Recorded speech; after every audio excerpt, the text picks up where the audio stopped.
Honorable Mutuse, making the presentation and trying to justify some of these grounds, Honorable Speaker.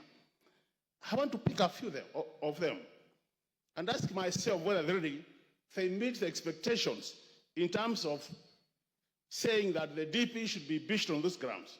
The first one, Honorable Speaker, is the issue of demolitions.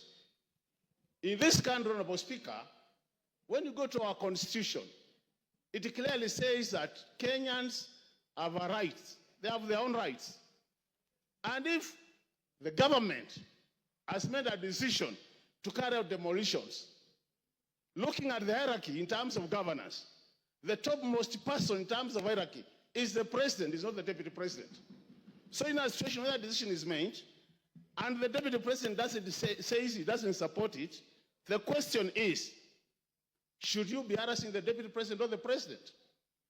Because the person who took the oath as the head of the executive is the president or the deputy president. So on the basis of those demolitions, Honorable Speaker, it is going to be very unfair to start saying it is the deputy president who is in supporting the president, because at the end of the day, whose decision did carry the day? That's the question. The second issue, Honorable Speaker, is the issue of shareholding. Honorable members, let's be very honest with ourselves. We are all politicians. We have been voted in. We represent constituencies. How many of you can say that you are not practicing what is being explained in this motion? How many? Let's be very honest with ourselves. Let's be very honest with ourselves that most of you, majority of you, are doing exactly what is being said in this motion. It's only that don't say it publicly. That's the truth of the matter, Honorable Speaker. Honorable Speaker. Yes, Makali Molo, there's a point of order. Yeah, I have no problem, Honorable Speaker. Yeah. I hope I'll be saving my time. Mr. Speaker, on a point of order, my name is Steve Mogaka from West Mogrango. Is the member on the floor in order to speak about what I practice? What does he know about what I practice? Can he restrict himself to what he does and not start throwing aspersions on members of parliament as if he is in their minds and he is in their practices? He's not. Is he not out of order? Yes, Makali.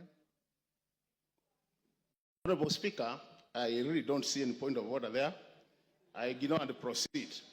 Honorable Speaker, the issue of the judicial officer who is being accused as one of the grounds for this.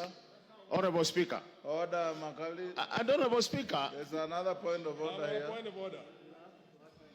Take your seat. Yeah. Give Farah the mic. Mr. Speaker, is the Honorable Makali, somebody I have a lot of respect for. In order to compare a member of parliament who represents a constituency and the functions of that member and somebody who is the deputy president of the Republic of Kenya who represents the four corners of this country, and say that because the members of parliament go and develop, my presumption is that he thinks the CDF funds for one constituency cannot be taken to another constituency. But that's a different thing when it comes to national resources and the deputy president of the Republic of Kenya.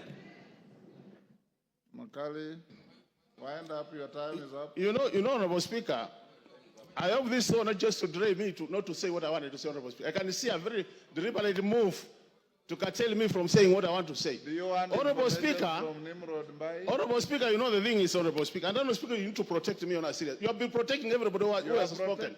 Unless also, Honorable Speaker, you're on the same side of those who are supporting. Because on a serious, Honorable Speaker, I don't think it's fair. You have been protecting everybody else. You can't protect. Order, Honorable Makali Mulu. Order, Honorable Makali Mulu. You've been sitting here since we started. Order, Makali.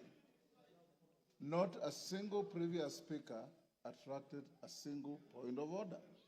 If any came, the speaker will allow it. Not a single person raised a point of order. In fact, I'm being gracious by asking you, Nimrod Mbai wants to inform you, do you want this information? If you don't want it, you go on. But for you, order, Makali Mulu. You know, when you lose your cool, you also lose the argument.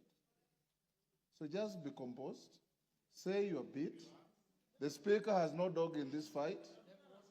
Just say what you want to say, finish, and we give space to somebody else. And any member who wants to stand on a point of order, it's within your standing orders. He has said he doesn't want your information. Go on. You know, Honorable Speaker, with all due respect, people have been making their contribution here since morning.